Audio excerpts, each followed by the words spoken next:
Hey, what's up everybody? My name is Enrique, and on this video I'm going to tell you why I think that the Canon M50 is the best first camera that you can buy. Let's go!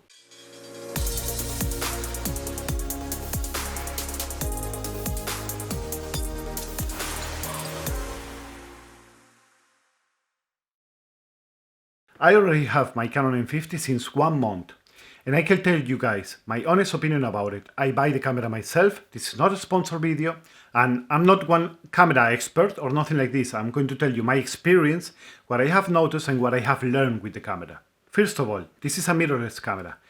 What it means is not a full frame, so the sensor in the camera is a little bit smaller. You also get a 1.6 time crop in the image. But we speak about this a little bit later. What I wanted to tell you guys is that it's really light and small. It's great thing if you want to travel a lot with the camera. Also for vlogging, you can hold it a lot of hours in your hand without any problems, without any fatigue, without really feeling the weight of it. This camera can make 4K at 24 frames per second, 1080p at 24 and 60 frames per second, and even have the option to use slow motion at 120 frames per second. But the problem is that it's at a 720p resolution. Right now in this time and age, 720p is really not something that I don't think nobody's going to use. You can play around with this a little bit, but it's not so much that useful. For what I know is that this is the first time that Canon put 4K resolution in one of the mirrorless models. The quality at 4K in this camera is simply amazing, it's beautiful. But you have a couple of withdrawals. First of all, you don't have the amazing dual pixel autofocus, but it's really not going to help you a lot in 4K. If you want to use the camera at 4K, simply don't use autofocus at all. The focus is going to be drifting all the time, and it's going to ruin your videos if you want to use it like this. I recommend using the manual focus instead, learning how to use the manual focus in the camera, and then you're going to have amazing results. And the second withdrawal that I see about the 4K is the crop. This camera have already a 1.6 time crop because of the mirrorless sensor that is really small. So what happens when you switch it to 4K? You get even further crop, if this makes any sense. Let's make something. Don't say it to you, let me show it. Let's switch right now to 4K and you can see the difference. I'm not going to move the camera, I'm going to leave it in the same place, and then you can see how much crop the image makes on my face, okay? I didn't move the camera at all. Right now we're shooting this at 4K. I'm going to downscale it to 1080p for the video, but as you can see, the crop is really big.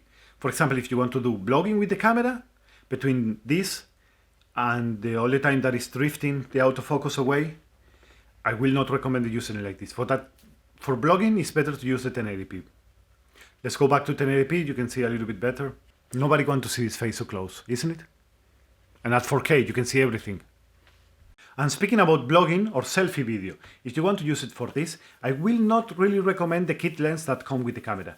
It is a 15 to 45mm lens, but when you add the crop of the smaller sensor, that is 1.6, you're going to have around a 24mm lens that is really not that wide, and it's going to be difficult to film yourself with one hand. So what I will do is to take only the body from the camera and then to buy the 11 to 22mm lens or the Sigma AF 16mm. This lens is amazing because it has an aperture of 1.4 that is going to give you really good quality on low light also. The Sigma 16mm lens is the one that I use for this video and for everything else of my vlogs. Another good thing is that the screen of the Canon M50 get open to the side of the camera instead of on the top of the camera. That I don't understand why they used to make it like this in other models. Because if you want to use one microphone on top of the camera like the one that I have right now, you cannot really see yourself because the microphone will be on the way. And like this is perfect. You can see yourself on the camera, you can see that you are in frame like I am right now. Check that your lighting and everything is perfectly the way that you want it without having to, oh, where is it? Where is it? I cannot see it. Take out the microphone or something like this, check that everything is perfect, and then to put the microphone back again in. This also comes with some image stabilization. You can use the lenses that have the stabilization on it, or you can use the in-body stabilization from the camera. I will not recommend it. I never use it because I have tried around in the past, and the camera tries all the time to keep that is in focus on the middle of the frame. And this is going to give you one really strange, like wobbling effect on the sides. I don't know how to explain it, but it doesn't look good. It looks really amateur. I will not use the enhanced mode of the image stabilization. The battery life is around 2.5 hours recording time. It's really good, really reasonable. A lot of people don't like it, but what you can do if you want to have a couple of extra batteries, and what I did is to buy from the Patona brand. I didn't know the brand before this, but I read the reviews. It was looking really good. And for the price that cost me to buy one original Canon battery, I buy 2 of them with a dual charger. And this is what I think will be best for you. If you already have had before another Canon cameras, but a full frame camera, what you can do is you can buy one adapter that Canon sells for the camera that you can use any EF lens on it without any problem. You can still use the autofocus, you can still use the image stabilization. But what I will do is that Viltrox take out a new speed booster, and it's also the adapter for it. What this do is that this turn your M50 in almost a full frame camera. Something is going to be like a 1.1 I think, or 1.2 crop, something like this, and you can use any EF lens available from Canon or from other brands. Now let's speak about cinematic scenes, cinematic filming. If you want to do cinematic with this camera, there is when the 4K really shines. You can use the 4K with the manual focus to get these really sharp and beautiful images. Or if you are new to cameras and you are a little bit afraid still to use it, what you can do is the 1080p mode at 50 frames per second, so you can give it in post this slow motion effect, really nice movement. Then the dual pixel autofocus is going to be sure that whatever you are filming is going to be beautiful, sharp in the frame. And it's going to give you some amazing results. You can check all of my other vlogs, all of my other videos.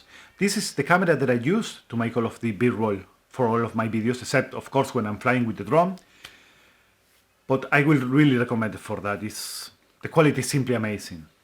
And if you are not afraid to make color corrections to the camera and to have a little bit more of that high dynamic range, this camera doesn't include a log profile for it.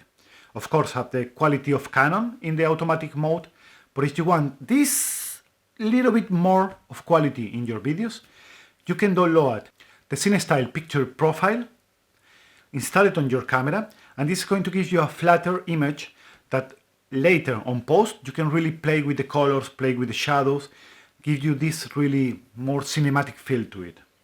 And if you are like me, that you are new to cameras a little bit and you don't know so much how to use the manual focus on one camera, Canon have one feature that is called focus peaking.